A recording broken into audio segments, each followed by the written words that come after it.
रंगन चिठोर ये लाले लाले रंगन चिठोर ये रानी यहाँ लागछि बिजोर लाले लाले रंगन चिठोर ये रानी यहाँ लागछि बिजोर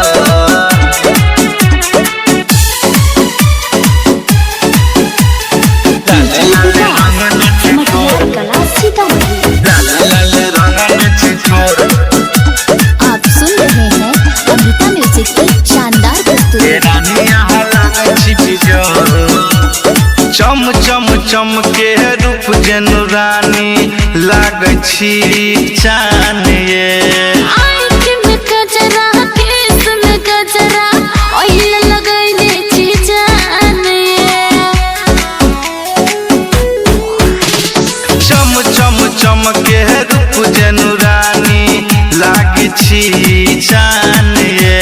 आँख में गजरा केस में गजरा ऑयल लगैले छी जान ये आहा बनल छी आई चिचोर लाले लाले रंगन चिठोर ये लाले लाले रंगन चिठोर ये रानी यहाँ लागछि बिजोर लाले लाले रंगन चिठोर ये रानी यहाँ लागछि बिजोर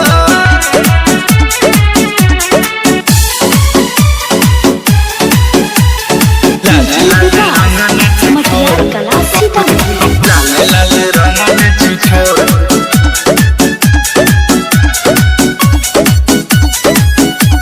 ये रानी यहाँ लागछि बिजोर लागी बड़ा सुनर सब होवे हुनर एकदम झकास ये रमन बिहारी पवन पुरवैया रहु हमरे पास ये लागी बड़ा सुनर सब होवे हुनर एकदम झकास ये रमन बिहारी पवन पुरवैया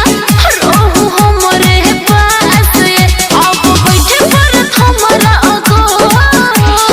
लाले लाले रंगन चिठोर